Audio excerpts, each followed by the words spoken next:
ॐ सोमनाथाय नमः।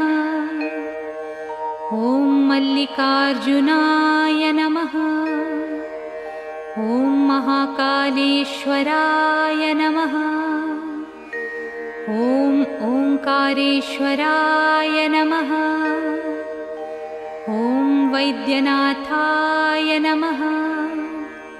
ॐ भीमशंकराय नमः। ॐ रामेश्वराय नमः। ॐ नागेश्वराय नमः। ॐ विश्वेश्वराय नमः।